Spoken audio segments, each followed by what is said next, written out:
তৈরি হয়েছে মুসলমানদের বিজয়ের স্তম্ভ হিসাবে। তোর মাথার মধ্যে ইসার গুণ শ্রেণী বেটা ঠেসমেরা বলতেছে, ও আমরা তাবলীগে আইছেন। প্রশংসার মালিকানা কার? জমিন কার? আইন চলবে কার? প্রশংসা চলবে কার? সে আল্লাহর জন্য সকলে পড়েন আলহামদুলিল্লাহ। রব্বানা লাকাল হামদ হামদান কাসীরান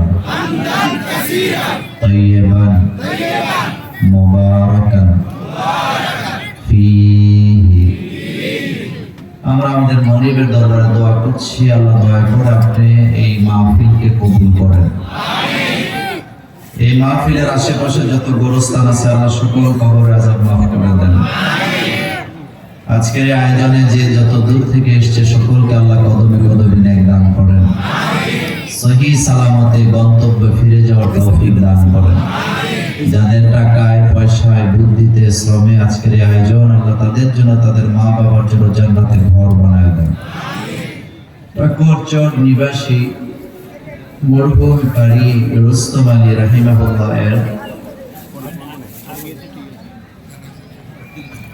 31তম বার্ষিক ইসালে সওয়াব মাহফিল। আজকের মাহফিলের সভাপতিত্ব করছেন কারি মোহাম্মদ হুসাইন আলী, সম্মানিত চেয়ারম্যান মরহুম কারি রুস্তম আলী ফাউন্ডেশন। আজকের মাহফিলে প্রধান অতিথি হিসেবে যিনি আসবেন, আমার আত্মার আত্মীয়, বাংলাদেশের সিংহ পুরুষ, যিনি আমাদের মুরব্বী, আলেম ওলামাদের মুরব্বী, রাহবার, আন্তর্জাতিক খ্যাতিসম্পন্ন মুফাসসির কোরআন, বিশিষ্ট ইসলামী চিন্তাবিদ, আলেম কুলের শিরোমণি আওলাদে রাসূল সাল্লাল্লাহু আলাইহি ওয়াসাল্লাম আল্লামা আলহাজ হযরত মাওলানা সৈয়দ মুহাম্মদ আনোয়ার হোসেন তাহের জাবিরি আল মাদানী হাফিজাহুল্লাহ, সম্মানিত খতিব আন্দরকিল্লা শাহী জামে মসজিদ চট্টগ্রাম। আজকের মাহফিলে বিশেষ অতিথি আওলাদে রাসূল সাল্লাল্লাহু আলাইহি ওয়াসাল্লাম হযরত মাওলানা সৈয়দ মুহাম্মদ জাহিদ ইজ্জুদ্দিন তাহের জাবিরি আল মাদানী। আজকের মাহফিলে কথা বলেছেন আলহাজ হযরত মাওলানা সালাউদ্দিন চাঁদপুরি।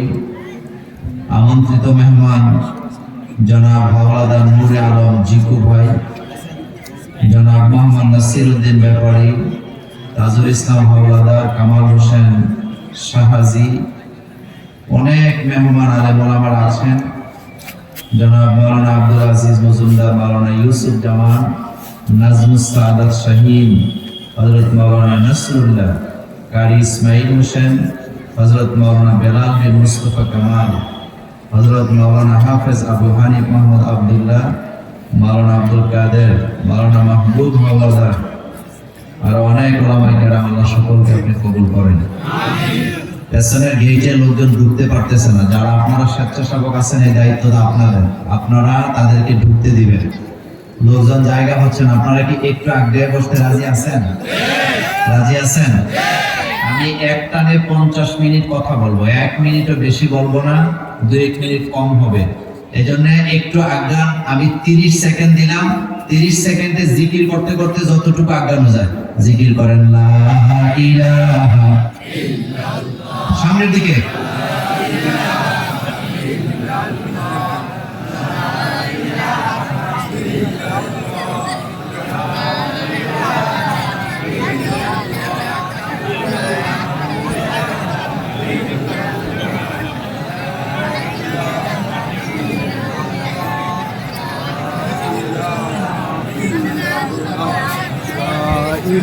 সুন্দরবন কর্নারে জায়গা খালি আছে, একটু মেহরবানি করে সেদিকে আপনারা আগায় বসতে পারেন।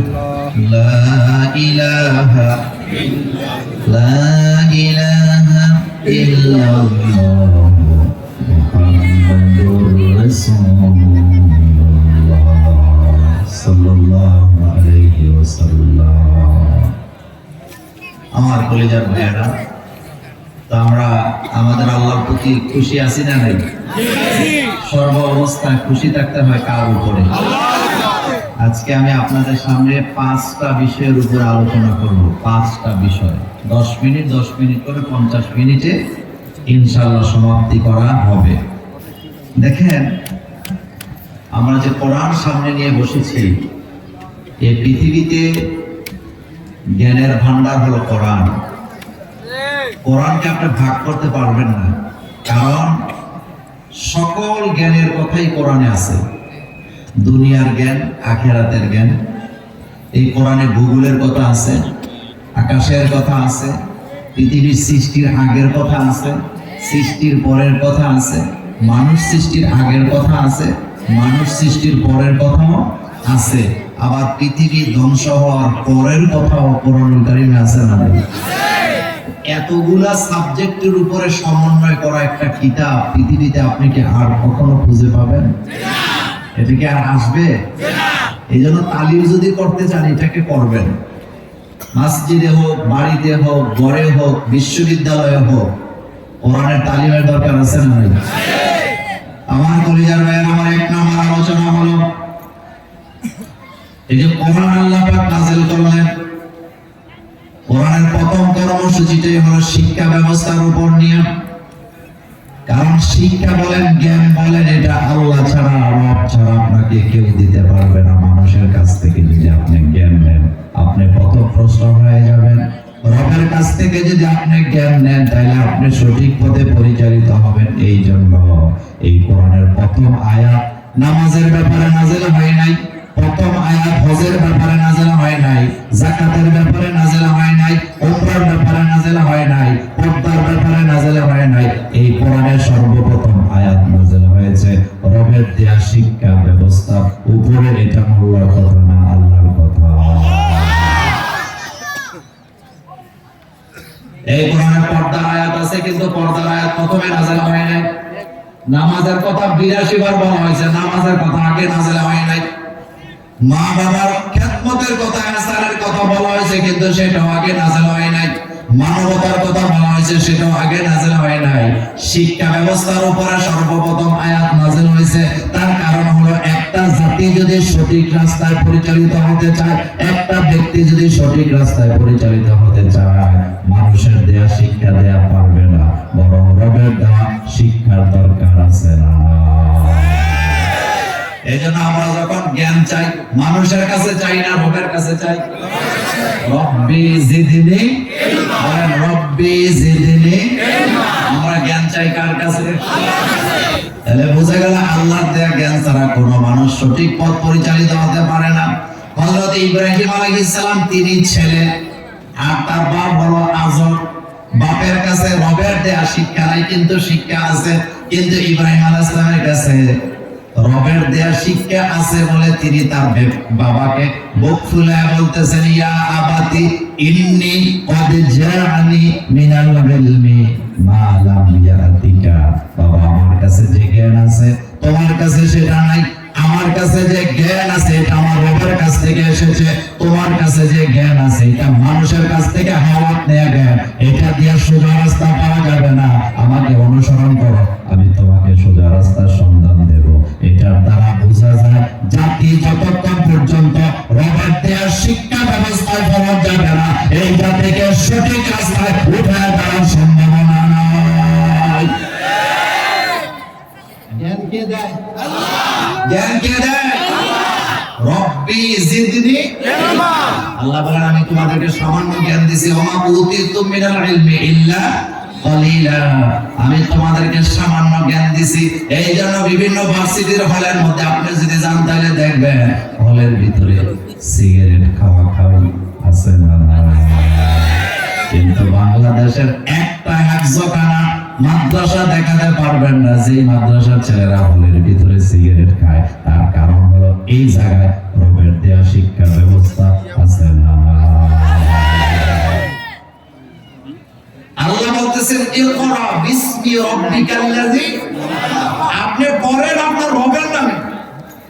রব, তাহলে শিক্ষা কে দেয়? রবের দেয়া শিক্ষা যতক্ষণ আপনি গ্রহণ করতে না পারবেন, আপনার ছেলে মেয়েকে দিতে না পারবেন, এই ছেলে মেয়েকে সঠিক রাস্তায় উঠানো সম্ভব হবে না। এটা বাধ্যতামূলক করতে হবে, এটা বাধ্যতামূলক। আল্লাহ বলছে আর রহমান আল্লামাল কোরআন খলাকাল ইনসান আল্লামাহুল বায়ান। এই জন্য গবেষণা করতে হবে রবকে নিয়ে, গবেষণা করতে হবে রবের শিক্ষা নিয়ে। হযরত ইব্রাহিম আলাইহিস সালাম গবেষণা করতেছেন। গবেষণাটা কি ছিল? রবকে নিয়ে তিনি চেষ্টা করছেন রব কোথায় আছে, আমার রবটাকে জানতে হবে। গবেষণা করতে যায় সর্বপ্রথম যে গবেষণাটা তিনি করলেন সেই গবেষণাটা ছিল তিনি যখন আকাশে তারকা দেখলেন তিনি তারকাকে বলে ফেললেন হাযা রব্বি। কথা কি বুঝতেছেন? তা আপনি বলেন তো তারা কি আমাদের রব? তারাকে যদি আমি রব বলি আপনারা আমাকে মুশরিক বলবেন না? ইব্রাহিম আলাইহিস সালাম তো বলতেছে হাযা রব্বি, এটা আমার রব। আপনি ইব্রাহিম আলাইহিস সালামকে এখানে গোমরা বলতে পারবেন না, তার কারণ তিনি গবেষণা করতেছিলেন। এই জন্য কেউ যদি কোনো ব্যাপারে নিয়ে গবেষণা করে তার গবেষণাটা যদি ভুল হয় তবুও পাবে একটা সওয়াব, আর যদি গবেষণা শুদ্ধ হয় সওয়াব পাবে দুইটা। আর আমার দেশে কোন আলেম যদি ছাত্র যদি গবেষণা করতে যায় দুই একটা ভুল করে তাকে গোসল করায় ছাইরা দেয়, এমন আরেকদল লোক আছে না? এই পৃথিবীর গবেষণার বিজ্ঞানের কেন্দ্র নাসা। কোথায়? নাসাতে হাজার হাজার বিজ্ঞানী আছে, প্রতিনিয়ত তারা গবেষণা করতেছে। গবেষণার ঠেলায় মোষ কাটার সময় পায় না, চুল কাটার সময় পায় না, খাওয়ারও সময় পায় না। কিন্তু গবেষণা কিন্তু ভুলও হয়। তো যাদের গবেষণা ভুল হয় কর্তৃপক্ষ বোধহয় তাদের বেতন বন্ধ করে দেয়। বেতন বন্ধ করে আজকে বলছেন বেতন বন্ধ করে। কিছুদিন আগে রাশিয়া একটা রকেট উপরের দিকে উঠাচ্ছিলেন, এই রকেটের পেছনে খরচ করছে $20 বিলিয়ন। কত বিলিয়ন? 20 বিলিয়ন। এটা উড়ে নাই, 10-12 ফিট উঠতে শেষ। তা এখন সরকার বোধহয় বলছে তোমরা কি গবেষণা করলি, এত এত ডলার দিলা, তোরা তো এটা ধ্বংস করলি, যা 1 টাকাও বেতন পাবি না, এরকম বলছে নাকি? বরং বেতন আরো বাড়ানো হয়েছে, গবেষণা আরো চালাও। থেমে গেলে হবে না। ছোট্টবেলা আমরা কবিতা পড়েছিলাম, পারিব না এ কথাটি বলিও না, কেন পারিবে না তারা ভাবো একবার, একবারে না পারিলে দেখো শতবার। গবেষণা যারা করে তাদের ভুল হতে পারে। যে ব্যক্তি বেশি লেখে তার লেখার মধ্যে ভুল হতে পারে, যে ব্যক্তি বেশি বলে তার বলার মধ্যে ভুল হতে পারে, যে ব্যক্তি বেশি করে তার করার মধ্যে ভুল হতে পারে। এই জন্য তার করা নিয়ে লেখা নিয়ে সমালোচনা করা যাবে না। যারা সমালোচনা করার কোনো রাস্তাও ভুলা নাই, অথচ যে লোকটা এই পৃথিবীর জন্য সবচেয়ে বেশি লেখালেখি করে গেলেন সেই মাওলানা আবদুল্লাহর বিরুদ্ধে এখন ষড়যন্ত্র আছে না? তো তোর মাথার মধ্যে ইসার গুনছে নি বেটা। গবেষণা যে করবে তার ভুল হবে, কথা ঠিক কি না? যিনি বেশি লেখে তার দুই একটা ভুল হতে পারে কি পারে না? যিনি বেশি বলে তার ভুল হতে পারে কি পারে না? কিন্তু গবেষক যে তাকে আপনি কিচ্ছু বলতে পারবেন না। এখন ইব্রাহিম আলাইহিস সালাম গবেষণা করতেছে কাকে নিয়ে? কাকে নিয়া? দেখেন গবেষণার পদ্ধতি। তিনি বলতেছে হাযা রব্বি, এটা আমার রব। যখন সন্ধ্যা তারা দেখলেন গবেষণা ঠিক রাস্তা আছে নাকি? নাই। এখন কি আপনি বলবেন ইব্রাহিম আলাইহিস সালাম গোমরা? এটা বললে তো আপনার ঈমান থাকবে না, কারণ ইব্রাহিম আলাইহিস সালাম হচ্ছেন খলিলুল্লাহ। এখন তিনি দাঁড়ায় আছে, অপেক্ষা করতেছে, গবেষণা এখনো শেষ হয় নাই। কিছুক্ষণ পরে যখন চাঁদ দেখলেন, ফালাম্মা রাআল কামার, যখন তিনি চাঁদ দেখলেন এবার বলতেছে হাযা রব্বি, এটার চেয়ে ওইটা আর একটু বড়, এটাই বোধহয় আমার রব। এখনো গবেষণার সঠিক রাস্তায় আসে নাই। ইব্রাহিম আলাইহিস সালাম কি গোমরা ছিলেন? আজকে বলেন কেন? তিনি ভুল করছেন এটাও কি বলা যাবে? কিন্তু দেখেন কোরআনের আয়াত তো তাই বলতেছে। তিনি তো চাঁদকে বললেন রব, দাঁড়ায় আছে। কিছুক্ষণ পরে যখন চাঁদ অস্ত গেছে তিনি অপেক্ষা করতেছেন আর বলতেছেন না এখনো বোধহয় আমার রব আমাকে হেদায়েত দেয় নাই। এবার সকালবেলা পূর্ব দিগন্তে সূর্য উদিত হয়েছে, গবেষণা এখনো শেষ হয় নাই। তিনি বলতেছে হাযা রব্বি হাযা আকবার। ফালাম্মা রাআশ শামসা বাযিগাতান, বাযিগাতান মুয়ান্নাস। আমার কলেজের ভাইরা শব্দটা এখানে অনেক আলেম ওলামা আছেন যারা আমাকে পড়াতে পারবেন। এখন ইব্রাহিম আলাইহিস সালাম একবার তারকাকে রব বললেন, একবার চন্দ্রকে রব বললেন, এরপরে সর্বশেষ তিনি সূর্যকে রব বলে বলতেছে হাযা রাব্বি হাযা আকবার। তো এখন আপনি তো ওনাকে মুশরিক বলবেন না, কেন বলতে পারবেন না? কারণ তার গবেষণা চলছে। সুবহানাল্লাহ বলো। কি চলতেছে? গবেষণা অবস্থায় আসামি বাড়ানো যায় না। এখন গবেষণা শেষ, যখন তিনি দেখতে পেলেন সূর্য অস্ত যায়, পরিবর্তন হয়, এখন তিনি জবাব দিলেন যে জিনিস পরিবর্তন হয় এটা তো আমার রব হতে পারে না, আমার রব তো পরিবর্তনশীল হতে পারে না। কুল্লু মান আলাইহা ফান ওয়া ইয়াবকা ওয়াজহু রাব্বিকা যুল জালালি ওয়াল ইকরাম। এখন বসা থেকে দাঁড়ায় বলেন ইন্নী ওয়াজ্জাহতু ওয়াজহিয়া লিল্লাযী ফাতারাস সামাওয়াতি ওয়াল আরদা হানিফা ওয়া মা আনা মিনাল মুশরিকিন। একটা লোক যখন প্রথম অবস্থায় রিকশা চালায়, সোজা চালায় না বাঁকা চালায়? কথা বলেন কেন? উল্টা চালান শিখতে পারে না ততক্ষণ, হাঁটু চড়ায় না যতক্ষণ। ঠিক আছে না? কথা কি ঠিক বললাম? সাইকেল চালাইতে গেছি, ছাত্র জীবনের কথা। তো যে ঈদগার মধ্যে সাইকেল চালাইতে গেছি, মাঠের মধ্যে ঈদগাহটা ছিল ঢালু, এই পাশে হচ্ছে খাল, এটা পুরাটা মাঠ। তো যে আমাকে শিখাবে তেও আমার ক্লাসমেট, আমাকে বলতেছে দোস্ত সাইকেল চালানো এত সহজ না, আমি যা কই তুই তা করবি, নাহলে কিন্তু পারবি না। তো দুইবার তিনবার দিয়ে আমাকে ধরে ধরে ঘুরে, এখন ডালু তো ওই পার থেকে আমারে ধরে বলছে সোজা ধরে থাকবি। কথা কি বুঝতেছেন? কি বলছে? আমি তো সাইকেল, তার কথা তো শোনা লাগবে না, তো শিখে যাবে না, কিন্তু সামনে যে কাল আছে আমার খবর নাই। এবার আমি যখন সাইকেল এভাবে ধরে রাখছি, সাইকেল তো স্পিডে খালের দিকে যায়, খালের কাছাকাছি যখন গেছে ও পেছন থেকে কয় দোস্ত ঘুরা, ঘুরার মতন সময় এর আগে পাচ্ছি। এর আগে কোথায়? কবি কি সুন্দর করে বলছেন, হাতিতে শিখে না কেউ, না খেয়ে আসা। কথা না কেন? হাতিতে শিখে না কেউ, না খেয়ে। এখন কোরআন নিয়ে গবেষণা করতে হবে, হাদিস নিয়ে গবেষণা করতে হবে, ইসলামী সাহিত্য নিয়ে গবেষণা করা লাগবে, তাহলে রবের দেয়া জ্ঞান পাওয়া যাবে। রবের জ্ঞান না থাকলে জাতি অন্ধকারে হারায় যাওয়ার সম্ভাবনা আছে না? তাহলে জ্ঞান আমাদেরকে কে দেয়? আল্লাহ। রব্বি জিদনি ইলমা। এক নাম্বার পয়েন্ট শেষ। দুই নাম্বার, বাংলাদেশের একজন আইনবিদ ডক্টর আসিফ নজরুল স্যার আজকে একটা স্ট্যাটাস দিয়েছেন। ওই স্ট্যাটাসটা আপনাকে পড়ে আমি শোনায়, তারপরে এটার উপরে আমি একটা গুরুত্বপূর্ণ আলোচনা করতে চাই। এখন আপনাদের কাছে জানতে চাই, আমরা মুসলমান, আমাদের জবানে জবানে আল্লাহ আছে না নাই? বিসমিল্লাহ আছে না নাই? সুবহানাল্লাহ আছে না নাই? ইনশাআল্লাহ আছে না নাই? মাশাআল্লাহ আছে না নাই?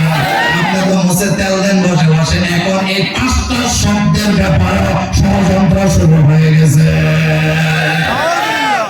আচ্ছা আসেন, আপনারা তো শিক্ষিত মানুষ, আমার ভাই চেয়ারম্যান সবাই এনে আছেন। দেখেন ডাক্তার আসিফ নজরুল স্যার আজকে একটা স্ট্যাটাস দিয়েছে, সেটা কি শুনেন?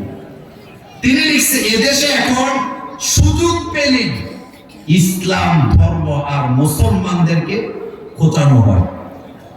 কথাটা খেয়াল করবেন, এদেশে এখন সুযোগ পেলেই ইসলাম ধর্ম আর মুসলমানদেরকে খোঁচানো হয়। এখন তিনি লিখছে, খোঁচানো ব্যক্তিদের অনেকে তথাকথিত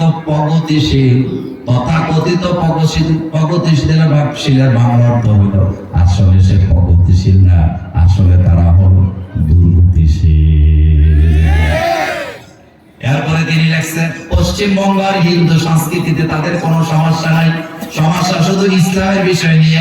এদেরকে দেখে দেখে আমি আগের চেয়ে আরো বেশি ইসলামকে প্র্যাকটিস করা শিখছি। স্যার বলতেছে এখন থেকে বেশি বেশি ইনশাআল্লাহ আলহামদুলিল্লাহ বলা বলে চর্চা আমি শুরু করে দিছি। এগুলো আমাদের ধর্মীয় দায়িত্ব, এসব হলো আমাদের প্রতিবাদ। আমার কলেজের বাইরে কয়েকদিন আগে দেখলাম বাংলাদেশের জমিনে বসে টকশোতে বসে বসে বলতেছে ছেলেমেয়েরা ইনশাআল্লাহ বলে, মাশাআল্লাহ বলে, বিসমিল্লাহ বলে, আলহামদুলিল্লাহ বলে, সুবহানাল্লাহ বলে। এই শব্দগুলো বলার কোনো দরকার নাই। এই কথা যে ব্যক্তি বলতে পারে তার যে জন্মের ভিতরে সমস্যা আছে, আপনাদের সন্দেহ থাকতে পারে, আমি মৌলানা দিলেন সন্দেহ নাই।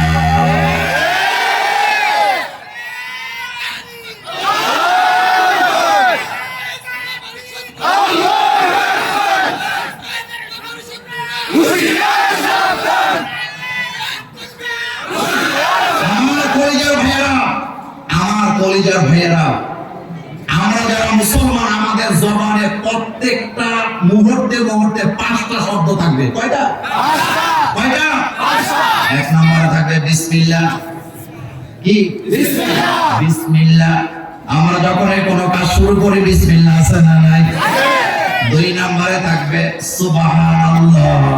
বলেন কি? সুবহানাল্লাহ। 3 নম্বরে থাকবে আলহামদুলিল্লাহ। 4 নম্বরে থাকবে মাশাআল্লাহ। 5 নম্বরে থাকবে ইনশাআল্লাহ। আল্লাহ রাসূল হাদিসে বলেছেন যে ব্যক্তি কোন কাজ পরিকল্পনা করার পরে ইনশাআল্লাহ উচ্চারণ করে, ওই কাজের সফলতার দায়িত্ব আল্লাহ নিজের হাতে উঠায় নেন। আমাদের কলিজার ভিতরে 5টা শব্দ লাগানো আছে, কথা ঠিক কি না? আপনি রাস্তা দিয়ে পথ চলতেছেন, হুচুট খেয়ে পড়ে গেছেন, ইন্নালিল্লাহ বলার দরকার আছে না নাই?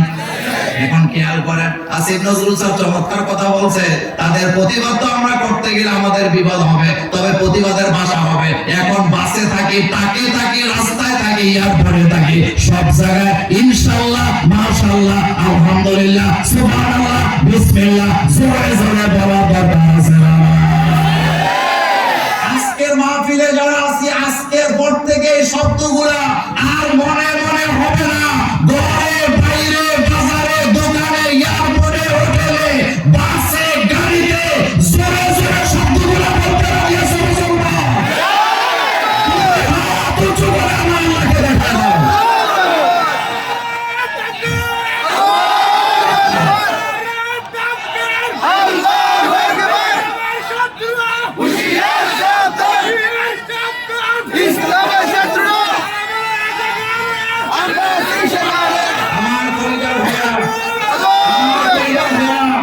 শব্দ কয়টা? শব্দ কয়টা? এই যে আমরা আলহামদুলিল্লাহ বলি, এটা আমাদের ঈমান। আপনাকে যখন কেউ জিজ্ঞেস করে কেমন আছেন, কি বলবেন? যদি না বলতে পারেন, আপনি নাফরমানের কাতারে চলে যাবেন। যার কারণে হযরত ইব্রাহিম আলাইহিস সালাম তার ছেলেকে বলছেন সওকর বদলাও, তার মানে স্ত্রীকে তালাক দাও। আমার দেশের অনেকে মনে করে ইব্রাহিম আলাইহিস সালামের খেদমত ইসমাইল আলাইহিস সালামের বউ করে না, এজন্য বাপের কথা ছেলে তার বউকে তালাক দিয়েছে। এই কথা মিথ্যা, আপনি এটা তাফসিরে দেখাতে পারবেন না। মূল জায়গাটা আপনি বুঝেন নাই। এই জায়গায় যে হযরত ইব্রাহিম আলাইহিস সালাম ইসমাইল আলাইহিস সালামকে বউ তালাক দিতে বলেছিলেন, এটা শুধুমাত্র ছিল আল্লাহর প্রতি সন্তুষ্ট না থাকার কারণে, অন্য কোনো কারণ সেখানে ছিল না। কথা কি ঠিক বললাম? এখন আপনি শুনেন, হযরত ইব্রাহিম আলাইহিস সালাম একটা উটের পিঠে করে আসছে ছেলের বাড়িতে। ছেলের নাম কি? নাম কি? ইসমাইল। ও ছেলের বাড়ি ডাইরেক্ট ঢোকা যায় না, তিনি কিন্তু ঘরের ভিতরে ডাইরেক্ট ঢুকে নাই। এসো বাড়ির বাইরে থেকে যায় সালাম দিছে, আসসালামু আলাইকুম ইয়া আহলাল বাইত। ভিতর থেকে সালামের জবাব দিছে ওয়া আলাইকুম আসসালাম। এবার প্রশ্ন করছে ইসমাইল কি বাড়িতে আছে? জবাব দিছে না। কোথায় গেছে? জানি না। কখন আসবে? জানি না। এখন বলছে আপনারা কেমন আছেন? বলতেছে ভালো নাই। কি বলছে? ভালো নাই। কি বলছে? ভালো নাই। এমন প্রকৃতির লোক আমাদের বাংলাদেশে নাই। আপনাদের লক্ষ্মীপুরে নাই।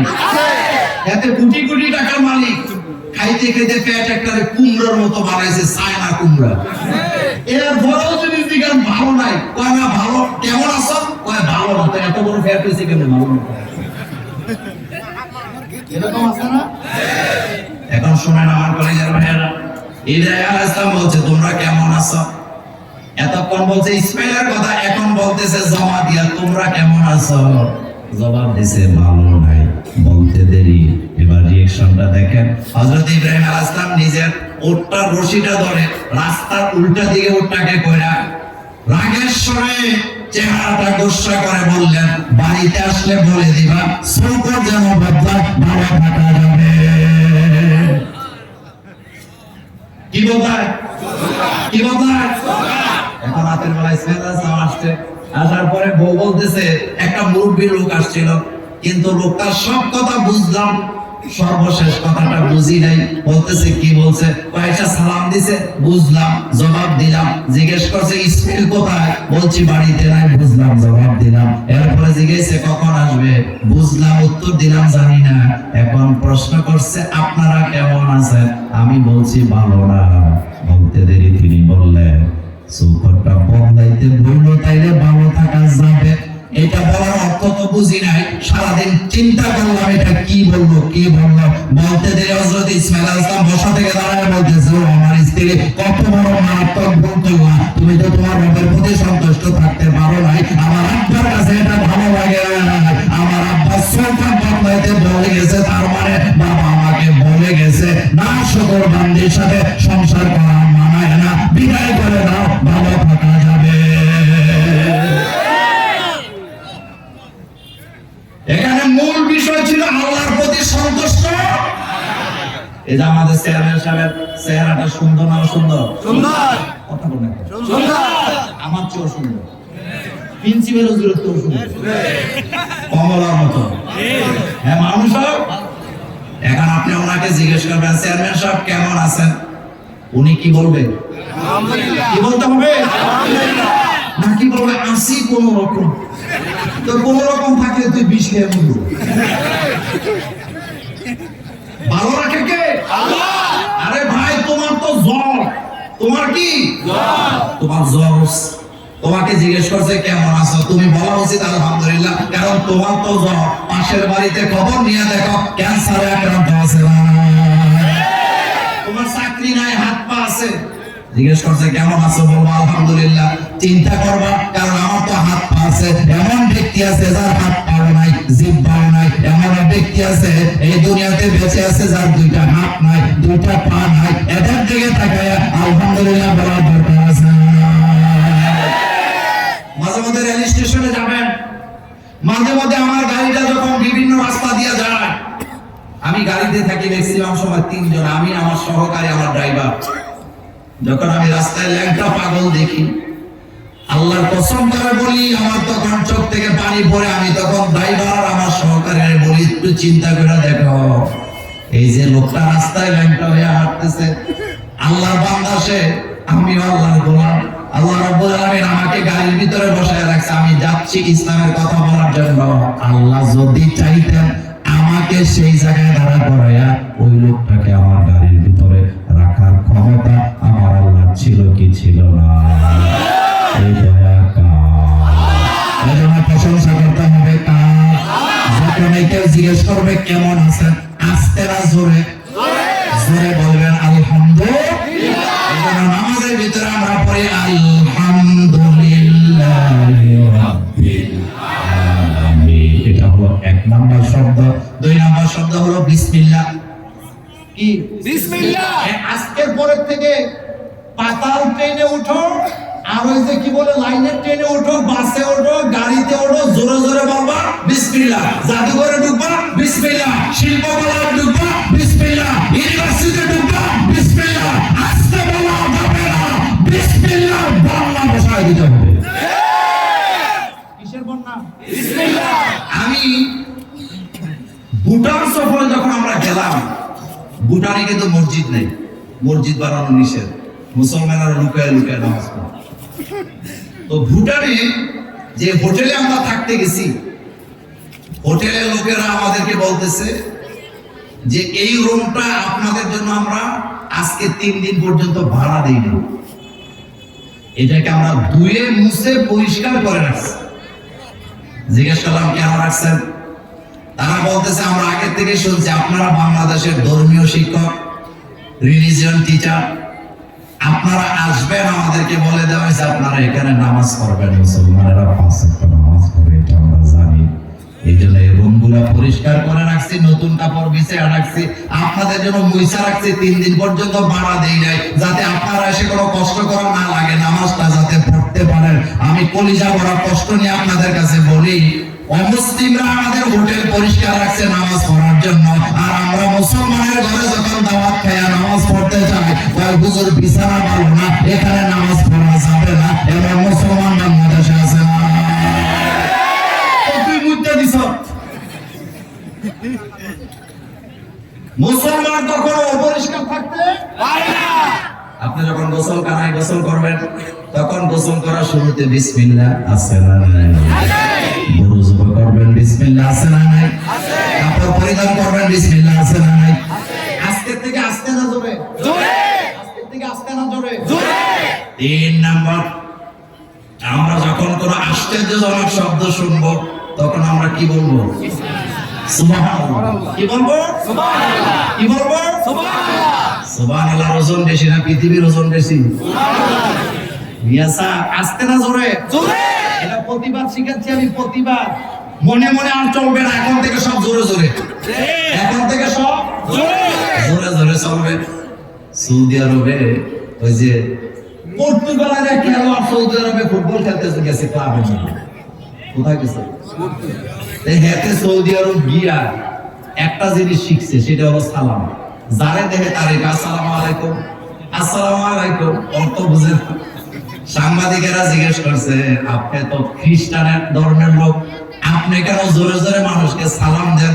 এখন সে বলতেছে, এই পৃথিবীর অনেক দেশ আমি সফর করছি, অনেক ধর্মের লোকদের সাথে আমার দেখা হয়েছে, আমার কাছে মনে হয়েছে মুসলমান ধর্মের কাছে যে সম্পদ সালাম আছে, এটা পৃথিবীর কোনো ধর্মের কাছে না। একজন অপরিচিত লোকের সাথে কথা বলার জন্য, একজন অপরিচিত লোকের সাথে ভালোবাসা তৈরি করার জন্য সালামের চাইতে উত্তম মাধ্যম দুনিয়াতে আর কিছু না। আপনি আমার সাথে কথা বলবেন না, চেয়ারম্যান সাহেব কোনো কারণে আমার সাথে কথা বলবেন না, রাগ আছে, কথা বলার রাস্তা একটাই, আসসালামু আলাইকুম। কথা কি ঠিক বললাম? আমার প্রিন্সিপাল হুজুর কোনো কারণে আমার সাথে রাগ করছে, উনি মুখটা কালো করে চলে যায়, আমি যদি সামনে দিয়ে যাই আসসালামু আলাইকুম, বিপদ ওনার না আমার? হ্যাঁ, আমার শাশুড়ি মাঝে মাঝে আমার সাথে রাগ করে একটা ব্যাপারে, সেটা হলো আমারে পায় না, আমারে পায় না। তো উনি আমাকে হোয়াটসঅ্যাপে নক করে, আমি খবর নাই, 2 ঘন্টা পরে যখন উত্তর দেই উনি রাগ করে থাকে। আমি তখন 2বার 3বার যখন সালাম দেই, উনি হাসি দিয়ে লেখে, একবারই তো বুঝছি। সালামের উপরে কিছু আছে? একজনের সাথে আরেকজনের কথা বলার জন্য সালামের চেয়ে উত্তম মাধ্যম আছে? ইসলামের যতগুলো সৌন্দর্য আছে, তার ভিতরে প্রথম সৌন্দর্য হলো সালাম। শুনেন, নদী আছে না? নদীর ওই পারে একজন, এই পারে একজন, ওই পারের লোকটা বাঁশ কান্দে করে লেগেছে, বাঁশ বহন করা সহজ না কঠিন? এই পারে যেটা আছে এটা একটু বাঁচাল টাইপের, বেশি কথা বেচারা, কথা কওয়ার মতো ডাইনে বামে আর কেউ। এখন চিন্তা করতেছে কার সাথে কথা বলা যায়, পরে তাকায় যে নদীর ওই পারে একটা লোক বাঁশ কান্দে করে লেগেছে। এখন এখান থেকে জোরে জোরে কইতাছে, ভাইজান বাঁশটা সোজা করেন, আপনার বাঁশ আমার মাথায় লাগেছে। বুঝেন না কথা? আচ্ছা, বাঁশ কি লাগবে? বাঁশ লাগবে, তুমি হইলে ওই পারে, আমি হইলে এই পারে, আমার বাঁশ তোমার মাথায় লাগে কেমনে? কয় ভাই তুই কথা কি লাগে? আর আমরা যারা মুসলমান, আমাদের কথা বলার জন্য গুতাগুতির কোনো দরকার নাই। আমাদের মাধ্যম কি? আসসালামু আলাইকুম। এই সালামটা সুন্দর করে দিতে পারে না এমন কপাল পোড়া নেতা বাংলাদেশে আছে। আমাদের শিক্ষকরা এখানে আছেন, নুরানি মাদ্রাসার বাচ্চারা যত সুন্দর করে সালাম দেয়, অনেক কোটিপতি আছে এইভাবে সালাম দিতে জানে। ঠিক বললাম? নুরানি মাদ্রাসার বাচ্চারা সালাম দেয় কত সুন্দর করে, আসসালামু আলাইকুম ওয়া রাহমাতুল্লাহ। কথা বলেন না কেন? সৌন্দর্য আছে না নাই? দেন তো সালামটা, দেন তো আপনারা সবাই। নেতা যখন মঞ্চে ওঠে সালাম দেওয়ার জন্য, আসসালামু আলাইকুম অর্থ হলো আপনার প্রতি আল্লাহ কি করুক, শান্তি। আর আসসালামু আলাইকুম অর্থ হলো তুই মরি যা। এরকমের সালামের আমাদের দরকার নাই। আপনি দেখেন ইসলামের সৌন্দর্যটা দেখেন, আমরা মুসলমান, আমরা যেখানেই থাকবো যখন কোন আশ্চর্যজনক জিনিস দেখবো শুনবো তখন বলবো সুবহানাল্লাহ। এখন বলেন আমরা যখন ভবিষ্যৎ পরিকল্পনার জন্য কোন কাজ করব তখন কি বলবো? ইনশাআল্লাহ। এলাকার কোন ছেলে মেয়ে অথবা কোন চেয়ারম্যান অথবা কোন নেতা অথবা কোন শিক্ষক ভালো একটা কাজ করলেন আপনি বলবেন মাশাআল্লাহ। এই শব্দগুলো আজকের থেকে আস্তে হবে না জোরে হবে? আরো জোরে বলেন, আস্তে না জোরে? এই সবগুলো শব্দের ভিতরে আল্লাহর নামের প্রশংসা আছে না? আলহামদুলিল্লাহি রাব্বিল আলামিন। আমাদের রবকে আল্লাহ। জোরে বলেন রবকে। জ্ঞান চাইতে হবে কার কাছে? প্রশংসা করতে হবে কার? আল্লাহ। জিকিরের প্রশংসার দরকার আছে না? আজকে আমি কিন্তু তাফসীর মাহফিল করতেছি না, আমি ডাইরেক্ট কয়েকটা পয়েন্টে কথা বলছি। আরেকটা নাম্বার 3, দাওয়াতি কাজ করতে হবে। ঠিক আছে? আচ্ছা আপনারা বলেন তো রাসূল সাল্লাল্লাহু আলাইহি ওয়াসাল্লাম দুনিয়াতে আসতে দাওয়াত খাইতে না দিতে? দিতে। খাইতে না দিতে? দিতে। আল্লাহ বলতেছে ও দাওয়াত দাও না খাও। তা আমরা কোনটা করি? খাই। আমরা হুজুররা বড় চালাক আছি। আমি মোল্লা নাজিমের কথা বলি, আপনাদের এলাকার হুজুরের জন্য এই ওয়াজ প্রযোজ্য না। আমরা হুজুরেরা বড় চালাক আছি।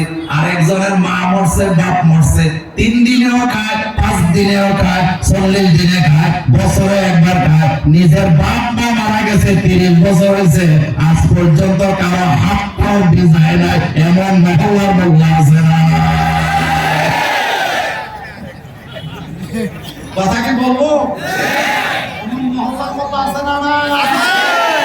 হুজুর কত চালাক। তা আপনি কালকে যাই জিজ্ঞেস করেন মোল্লা ভাই আমাদের এলাকা আসছিল, উনি জানতে যে আপনি এত দাওয়াত খান, কোনদিন তো কেউ খাওয়াইতে?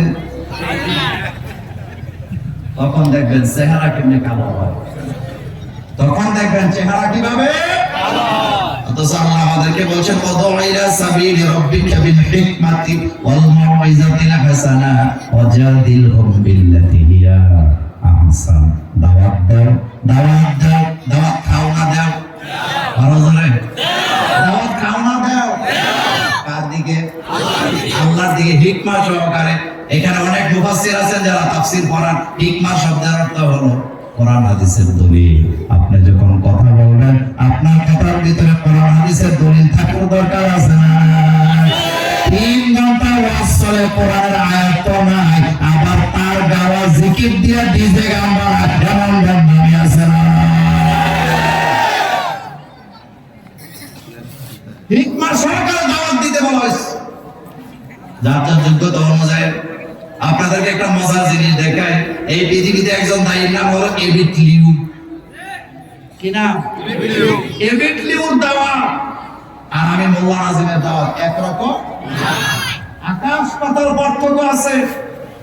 আমি মোল্লা নাজিম দাওয়াত দেই, মঞ্চ সাজানোর পরে, খাবার দাবার রেডি করার পরে আমার সামনে কতগুলা তাওহীদি জনতা বসে থাকে, আমি তাদের সামনে হুঙ্কার দিয়ে কথা বলি। এটা তো সাধারণ ব্যাপার। দাওয়াত কঠিন হবে তখন যখন আপনি একটা অমুসলিম হোটেলে যাইয়া 12-14 জন হোটেলের ভিতরে মেয়েরা দেহ ব্যবসা করে খায়। একদিকে তাদের ঈমান নাই, তারা তাদের রবকে চিনে না, কালিমা চিনে না, নবী চিনে না, কোরআন চিনে না। 2 নম্বরে তারা খারাপ মেয়ে দেহ ব্যবসা করে খায়। তাদের সামনে দাওয়াত দিতে হিকমা, কৌশল এবং সাহসের দরকার আছে না? আচ্ছা শুনেন, একটা কথা শুনেন।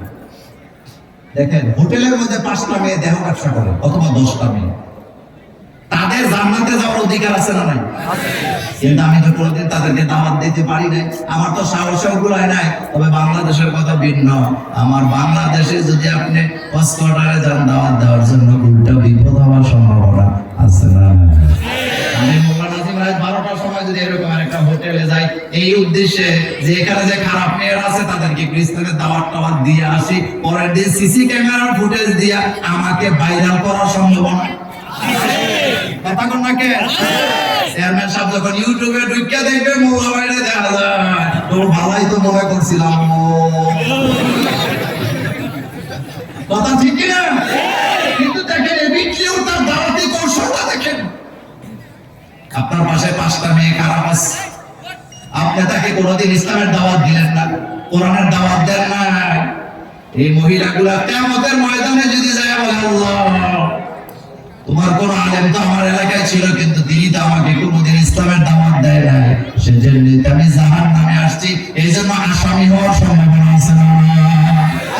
দেখেন এই ভিডিওর কৌশলটা দেখেন। একটা হোটেলে 12 জন মেয়ে খারাপ দেওয়া ব্যবসা করে খায়, উনি সেখানে যায়, উনি সেখানে যাইয়া সবগুলা মেয়েরে নিয়ে বসে, উনি বসে ইসলামের দাওয়াত দেওয়ার জন্য। আর আমার দেশের কিছু টুন্ডা মৌলবীরা বাংলাদেশে বয়ে বয়ে ফতুয়া দেয়, এবিটলিও পর্দা মারা আপনার বড় মায়াদের সামনে দেয় বইয়া থাকে, ও দাদা তোর বিড়ালে তোর মাথার মধ্যে পেশাব করছে নাকি? আচ্ছা আপনি বলেন তো ঈমান আগে না বোরকা আগে? কথা বল না কেন? এবিটলির কৌশলটা একটু চিন্তা করেন তো। তিনি আগে যাইয়া এই 15 জন মেয়ে দুর্দশার কথা শোনেন, তোমাদের সমস্যা কি, তোমরা এই পথে আসছো কেন? মেয়েরা তখন যার যার ইতিহাস বলে, আমরা এই কারণে আসছি।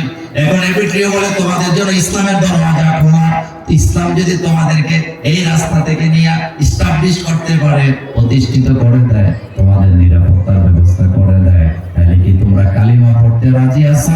মেয়েরা এক বাক্যে বলে, হ্যাঁ স্যার আমাদের কোনো আপত্তি নাই, আমরা তো এমন একটা রাস্তায় খুঁজতেছি। এবার এবিটলিও বাজারে যায়, 12টা বোরকা কিনা 12টা জামা কাপড় মুসলিম নারীরা যে পোশাক পরে এটা নিয়ে মেয়েদেরকে গোসল করতে পাঠায়, কাপড় চোপড় পরায়া বোরকা পরায়া সামনে দাঁড়া করায়া। একটু আগে যারা হাফ প্যান্ট পরে আমার সামনে ছিল, এখন তারা বোরকা পরে কালিমা পড়তেছে। এই জায়গায় মুসলমানদের গৌরব করার কথা, তার জন্য দোয়া করার কথা। দোয়া না করে তার বিরুদ্ধে যারা ফতোয়া দেয়, তারা যে গান পাবে এতে কোনো সন্দেহ নাই। আচ্ছা বলেন তো তাদের কি ইসলামের পথে আইনা লাভ হয়েছে না লস হয়েছে? লাভ হয়েছে। বোরকা আগে না ঈমান আগে? ঈমান আগে। নামাজ আগে না ঈমান আগে? ঈমান আগে। এর কাছে তো ঈমান হয় না, এত ল্যাংড়াই থাকবে বেটা, তুমি দাওয়াতের উদ্দেশ্যে যাবা। আবার আজকে ওয়াশে না, কালকে আবার হোটেলে যাই না, তাহলে বিপদে পড়বেন। ডাক্তার জাকির নায়েকের দাওয়াত আর আমার দাওয়াত কি এক? চিন্তা করেন তো একটু। ডাক্তার জাকির নায়েক যাদের সামনে বসে কথা বলে, পৃথিবীর বড় বড় মোরাল এক একজন বিজ্ঞানী, ডাক্তার, ইঞ্জিনিয়ার, পাইলট, বড় বড় মাথা লোক, তাদের সামনে যখন তিনি কোরআন এবং হাদিস দিয়ে ইসলাম যে সঠিক পারফেক্ট ধর্ম এটা বুঝায়, যখন সবাই তখন মাথা নত করে, ম্যাক্সিমামরা তখন কালিমা পড়ে মুসলমান হয়, এতে লাভ না লাভ? ডাক্তার জাকির নায়েকের বিরুদ্ধে ফতোয়া আছে, তার মানে বুঝা গেছে মাথার মধ্যে ঈসার পায়খানাটা থাকে কোথায়? মাথার বজকের উপরে। দেখবেন আপনি ঈসা মাছ কিনেন না আপনি, যার কারণে চিংড়ি মাছ যখন দৌড় দেয় সামনে না পিছে? সামনে না পিছে? এই কথাটা আল্লাহ বলছে, উদউ ইলা সাবিলি রাব্বিকা বিল হিকমাতি ওয়াল মাউইজাতিল হাসানা ওয়াজাদিলহুম বিল্লাতি হিয়া আহসান। দাওয়াত দিবেন কোরআনের, দাওয়াত দিবেন ইসলামের সাহিত্যের, দাওয়াত দিবেন হাদিসের, দাওয়াত দিবেন কোরআনের, দাওয়াত দিবেন সুন্নাতের। আমরা যদি আজকের পর থেকে জোরে জোরে দাওয়াত চলে, আজকের পর থেকে আর আস্তে আস্তে কোনো দাওয়াত নাই, আমরা যেখানে যাব সেখানে দাওয়াত আছে না। নেপাল সফরে গেলাম, তো আমার সাথে ছিল রফিকুল আফসারি, শোনেন কথাটা, কষ্টের কথা বলি। নেপাল এয়ারপোর্টে বিমানবন্দরে যখন নামলাম, 5-6 জন আধুনিক যুগের লোক, তারা হলো পর্যটক। তারা কি ওই মানের পর্যটক যারা হুজুর দেখলে চুলকানি ওঠে? হুজুর দেখলে কি ওঠে? চুলকানি ওঠে। তো আমরা একটা এয়ারপোর্টে নামাজ পড়বো, নেপাল এয়ারপোর্টে তো মসজিদ নাই, এটা তো হিন্দু এলাকা। আমরা ওযু করার জন্য এক জায়গায় গেছি, আর আমাদেরই দেশের কিছু ভাইয়েরা ওখানে ঘুরতে গেছে, তারা বলে আধুনিক লোক। আমাদেরকে দেখার পরে তাদের মাথার মধ্যে চুলকানি উঠে, দেখেন কোন জায়গায় আপনারা বোধহয় তাবলীগ করতে আসছেন না? অথচ আমরাও পর্যটক, তারাও কি তারা যেই বিমানে গেছে আমরাও একই বিমানে গেছি, তারা যে হোটেলে টিকিট বুকিং করছে তার চাইতে উন্নত মানের হোটেল আমরা বুকিং করছি। অথচ আমাদের মাথায় টুপি দাড়ি আর পাঞ্জাবি দেখার কারণে চুলকানি হচ্ছে, আমাদের ঠেস মেরা বলতেছে ও আপনারা তাবলিগে আইছেন। বলতে দিলে আমি চোখ রাঙ্গানি দিয়ে এমন ধমকি দিছি, এই মিয়া ফাজলামি করার জায়গা পাতা মিয়া, তাবলিগে আসবো কেন, আমরাও পর্যটক, আপনাদের চেয়ে আরো ভালো টিকিট দিয়েছি। এটা বলার পরে রফিকুল আফসারে হাত তালি দেওয়ার পর ঠিক মতো হয়েছে। এরপর আমার ভাই, এই জন্যই তো আপনারা ভালোবাসি, আপনি যে প্রতিবাদটা করছেন, যখন আমি ধমকি দিছি আর আস্তে মাথাটা নিচু করে চলে যাচ্ছে। পরে রফিকুল আফসারে কয় ভাই বুঝা গেছে আপনার ক্ষমতা আছে, দেখেন গরিবের ভূত মাদ্রাসা করে হুজুর হয়, কত রকমের বিল্লা বার্তা দেয়, কিন্তু ভয়ে কোনো প্রতিউত্তর। আমি এমন ধমকি দিছি, কথাটা কেন বলছি জানেন? আমাদের দেশের কিছু পয়সাওয়ালা লোক আছে, হুজুর দেখে হেদের মাথা চুলকায়। কথা কোন না কেন? আমি একবার যশোর যাচ্ছি বিমানবন্দর থেকে, আমার মাহফিল যশোরের মনিরামপুর, কষ্টের কথা বলে চেয়ারম্যান সাহেবের সাক্ষী রেখে দিয়ে যাই। এয়ারপোর্টে বসে আছি, একটু পরে বিমানে উঠবো, এক ভদ্র মহিলা চুলগুলা কানের লতি পর্যন্ত, পরনে একটা ফতুয়া আর পরনে নিচে হলো একটা জিন্সের প্যান্ট। সে আমাকে আঙ্গুল দিয়ে দেখাচ্ছে আরেকজনকে, দেখো হুজুরও বিমান চলে। কি বলছেন? তা আমার কান কি খুব খারাপ? কথা বল না কেন? আমার কান কি খুব খারাপ? আমি শূন্য পালাইছি, শুনে আমি আবার আরেকজন ওনার যারে জিজ্ঞেস, আমি বললাম ভাই উনি কে? কয় উনি জাহাঙ্গীরনগর বিশ্ববিদ্যালয়ের অমুক। আমি কই মাশাআল্লাহ, ওই জায়গার ভূত। ঠিক আছে। বিমান উঠছে, মাসটা ছিল এপ্রিল মাস। কি মাস? এই মাসে আটকা আটকা তুফানে কথা কয় না, তুফান আটকা আটকা আসে না। বিমান যখন আকাশে উঠছে 10 মিনিট চলার পর পাইলট ঘোষণা দিতেছে যশোরের অবস্থা ভালো না, তুফান চলতেছে, বিমান নামানো যাবে না। আমরা আরেকটু জায়গা যদি না পারি ব্যাক করে আবার ঢাকায় চলে যাব। এই কথা বলার 2 মিনিটের মাথায় আমাদের বিমান তুফানের কবলে। তো ডোমেস্টিক ফ্লাইটের বিমানগুলো থাকে ছোট ছোট, বাসের হয় না, এক কথা শেষ। আপনারা চড়ছেন, এগুলো এমনিতেই কাছে। বিশ্বাস করেন এমন তুফানে বাড়ি দিয়ে বিমান একবার নিচে নামায় আর একবার উপরে উঠায়। যখন উঠায় আল্লাহর কসম করে বলে আমি চতুর্দিকে তাকায় দেখতেছি প্রত্যেকটা মানুষের জবানে আল্লাহ আল্লাহ আল্লাহ আল্লাহ জিকির ছাড়া কিচ্ছু না। আমার বাম পাশের সিটে একজন হিন্দু মহিলা ছিল, তার কোলে 10 মাসের একটা বাচ্চা ছিল। আমি তার কপালের দিকে তাকায় দেখছি, তার কপালের মধ্যে সিঁদুর দেওয়া। তো সিঁদুর কারা দেয়? সিঁদুর কারা দেয়? আমি আমার আল্লাহকে সাক্ষী রেখে বলতেছি, আমি তার কানের মুখের শব্দে শুনতেছিলাম, সে খালি বলতেছে আল্লাহ আল্লাহ বাঁচাও, আল্লাহ বাঁচাও। আমার তখন কোরআনের ওই আয়াতটা মনে পড়ছে, আমার হুজুর আছেন যে আয়াতে আল্লাহ বলছে ইমান আনন্দ চায় না, আনন্দ সমুদ্রে যখন বিপদে পড়ে আল্লাহ ছাড়া তাদের জবানে কারো নাম থাকে না।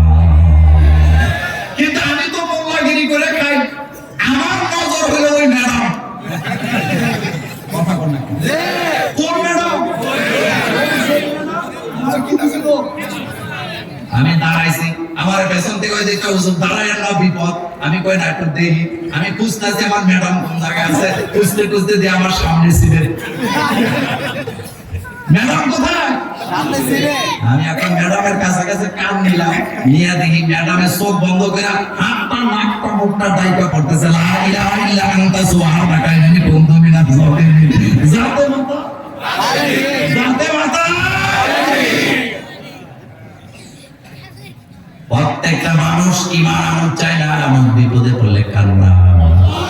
এই জন্য আমাদেরকে ইউনূস আলাইহিস সালাম শিখায় গেছে লা ইলাহা ইল্লা আনতা সুবহানাকা ইন্নী কুনতু মিনাজ জালিমিন। আমরা যখন বিপদে পড়ি এই দোয়া বলে আমাদেরকে হেফাজত করেন কে? কিন্তু কষ্টের কথা বলে দিয়ে যায় আমার বাংলাদেশে বিপদে পড়ে মসজিদের সভাপতি দোয়া ইউনূস পড়ে ইমাম সাহেব। কথা কোন না কেন? অথচ দোয়া হলো ইন্নী কুনতু মিনাজ জালিমিন, আল্লাহ আমি বিপদে পড়ছি আমারে বাঁচাও। এখন মসজিদের সভাপতি বিপদে পড়া 10 জন হুজুর দাওয়াত দিছে দোয়া ইউজ কইরা যান। এখন সভাপতি বিপদে উনি বলে না আল্লাহ আমি বিপদে, সমাজখান থেকে ইমাম সাহেব কয় ইন্নী কুনতু মিনাজ জালিমিন লা ইলাহা ইল্লা আনতা সুবহানাকা ইন্নী কুনতু মিনাজ জালিমিন। এই জায়গায় বলতে আছে না, তাহলে এর প্রতিবাদ চলবে আস্তে না জোরে, জোরে আস্তে না জোরে, জোরে। বই মেলাতে আমরা যাব, তবে নাস্তিক আর মুরতাদের বই আমরা কিনবো না, বরং যারা ইসলামিক লেখক তাদের বই বেশি বেশি করে পড়ার দরকার আছে না। শেষ কথা বলি, আমি আগেই বলছি বেশি কথা বলবো না। রমজান চলে আসছে, রমজান কি রমজানের একটা প্রস্তুতি নিবেন। রমজানের প্রস্তুতির ব্যাপারে কথা একটু বলবো, সেটা হচ্ছে সিদ্ধান্ত নিবেন এভাবে, সিদ্ধান্ত নিবেন এভাবে 11টা মাস ছেলের জন্য, মেয়ের জন্য, আত্মীয় স্বজনের জন্য, পরিবারের জন্য, সমাজের জন্য 11টা মাস আমি খরচ করে দিয়েছি। একটা মাস রমজানের মাস, এই মাসে আমি কারোর জন্য কিছু করতে চাই না। এই মাসটা শুধুমাত্র আমি আমার আল্লাহর জন্য দিতে রাজি আছি না। এটা তো হাদিসের কথা। আল্লাহ বলছে রমজানের মাস আমার মাস, রমজানের মাস আমার মাস।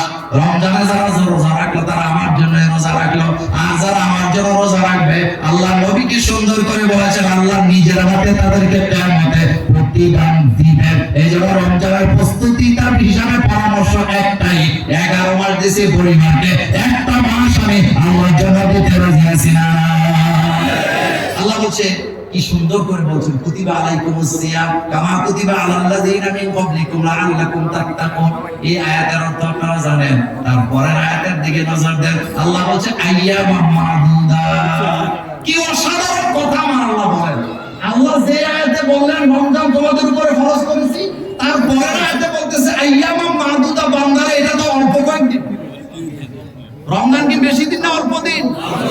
আল্লাহ বলতেছেন আইয়ামাম মা'দুদাত, অল্প কয়েকদিন আসবে, চোখের পলকে চলে যাবে। এই জন্য রমজানকে কদর করা দরকার আছে না নাই? ইসলামের সাহিত্য পড়া বাড়াবেন, তাফসীর পড়া বাড়াবেন, 5 ওয়াক্ত নামাজ জামাতে পড়বেন, তারাবি পড়বেন, তাহাজ্জুদ পড়বেন। এই মাসটা আল্লাহ, এই মাসটা আমরা কাকে দিতে চাই? তিনটা জিনিস কিয়ামতের ময়দানে আল্লাহর সাথে আপনার পক্ষ হয়ে তর্ক করবে। কয়টা? 1 নম্বরে যাদের নাবালক বাচ্চা মারা গেছে, এই বাচ্চাগুলো আল্লাহর সাথে তর্ক করবে, বলবে আল্লাহ, আরশে আজিমের সামনে দাঁড়ায় বলবে আমি ছোট্টবেলা মরে গেছি, আমার আব্বা আমার খেদমত করতে পারি নাই, চেহারাটা ভালো করে দেখতে পারি নাই, আমার প্রিন্সিপাল হুজুর এই ব্যাপারে ওয়াজ করে গেছে। তারা বলবে আল্লাহ আমার আব্বাকে আমার আম্মাকে জান্নাতে দাও, আমি তাদের খেদমত করতে চাই। আল্লাহ কোনো কথা বলবে না, তারা পিছিয়ে যাবে, আবার আরশে আজিমের কাছে যাবে, আবার পিছিয়ে যাবে। এক পর্যায়ে আল্লাহ বলবেন যা তোর মা বাপকে নিয়ে জান্নাতে চলে যা। 2 নম্বর সূরা বাকারা, সূরা মুলক। কয়টা সূরা? কয়টা সূরা? সূরা মুলক যারা তেলাওয়াত করছেন ঘুমের আগে, তাবারাকাল্লাযী বিয়াদিহিল মুলকু ওয়া হুয়া আলা কুল্লি শাইইন কাদির। আল্লাহ রাসূল বলেন কিয়ামতের ময়দানে এই সূরা তেলাওয়াতকারীকে সুপারিশ করবে ততক্ষণ আল্লাহ তাকে জান্নাতি হিসাবে ঘোষণা দিবেন না ততক্ষণ। আর 3 নম্বরে রমজানের রোজা। রমজানের কিন্তু রমজানের রোজা এলে অনেকে অসুস্থতা বাইরে যায়, এমন আছে না? এমন আছে না? আমার বাংলাদেশে কিছু পাঠা আছে, তারা লিখবো দেখবেন শুধু গরিবরা রোজা থাকবে, তাদের খাবার দাবার নাই। আমার বড় লোক তো তোর রিজিক আছে না? রিজিক কারে কত? রিজিকের অর্থ বুঝছ না? ব্যাংক ভরা টাকা, গোলা ভরা ধান, ঘর ব্যক্তি চাউল থাকার নাম রিজিক নয়। এটা কি রিজিক? বুঝে নাই, সেটা রিজিক নয়। রিজিক হলো লক্ষ্মীপুরের রায়পুরের রাস্তায় 150 টাকা কামাই করছে রিকশা চালায়া, 150 টাকা খরচ করে ছেলে মেয়ে নিয়ে আনন্দের সাথে খাইয়া নামাজ পড়া ঘুমাইছে, এটা হলো রিজিক। কোটি কোটি টাকা কামায় 10 টাকা খাইতে পারে না, এমন আছে না নাই? আছে। আমার কলেজের ভাইয়েরা, আজকে আর বলবো না, আমি খুবই ক্লান্ত। আমি মূলত 475 কিলোমিটার জার্নি করে আসছি আপনাদের এখানে। আমি গতকাল গেছিলাম, দিনের বেলা মাহফিল করছে নাটক, উত্তরবঙ্গ। নাটক দিনের বেলায় মাহফিল করে রাত্রে করছি দক্ষিণবঙ্গের খুলনা হুগলা, মানে এরপরে আর বাংলাদেশ নেই। সেখান থেকে গুগলে সার্চ দিয়ে দেখলাম আপনাদের এই জায়গা 475 কিলোমিটার। আমি এটা ঘুরে ঘুরে আপনাদের কাছে আসছি। তো যাই হোক, রাত্র অনেক হয়েছে, আপনারা কি আমার কথা রাগ করছেন?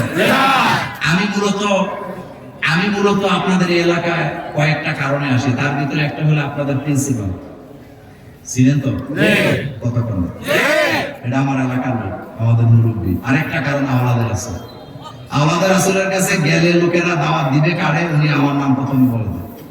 আমি হুজুরকে কানে কানে বলছি, হুজুর সবটি মাহফিলকে আমি করতে পারবো? সেই লুৎফুর রহমান সাহেব, লুৎফুর রহমান সাহেব আপনাদের লক্ষ্মীপুরের সন্তান না? কিন্তু আপনি কি জানেন এমন একটা বুদ্ধিজীবী সারা পৃথিবীতে পাওয়া দুষ্কর? তার মতো ভাষা বাংলাদেশের কোন বক্তা বলতে পারে আমার নাম জানে না? পারে? আপনারা বলেন পারে? এত সুন্দর বক্তব্য কেউ দেয়? এক একটা শব্দ 20টা 10টা 25টা পর্যন্ত বলে দেয়। সাহিত্যের ভান্ডার তার মাথার মধ্যে। আজকে তিনি বয়সের বারে হসপিটালে, কে বা কারা ওনার মৃত্যু সংবাদ প্রচার করে, এটা আমাদের জন্য কষ্টকর। যাই হোক, আমরা দোয়া করি আল্লাহ আপনি দয়া করে লুৎফুর রহমান সাহেবকে হায়াত দারাজ করেন, তাকে সুস্থ করে কোরআনের ময়দানে ফিরিয়ে দেন। আল্লাহ দয়া করে আমাদের রাসূলের হায়াতকে লম্বা করেন। আমাদের রাসূলকে হারাইলে বুঝবেন কি জিনিস হারাইছেন। এই যে আপনি মসজিদ, যেটা আন্দরকিল্লা মসজিদ, যেটার ইতিহাস আপনি পড়বেন, এই ইতিহাস বড় গর্বের ইতিহাস। আন্দরকিল্লার শাহী জামে মসজিদ তৈরি হয়েছে মুসলমানদের বিজয়ের স্তম্ভ হিসাবে, মানে বিজয়ের চিহ্ন এটা। আর এই জায়গায় প্রতিষ্ঠিত হওয়ার পর থেকে মাঝখানে 100 বছর নামাজ বন্ধ ছিল এই মসজিদে। এই মসজিদে সারা জীবন ইমামতি করেছেন, জুমা পড়াইছে আমাদের রাসূল। ওনার আগে ওনার বংশধর, তার আগে ওনারা এটার মধ্যে জুমা পড়ায়।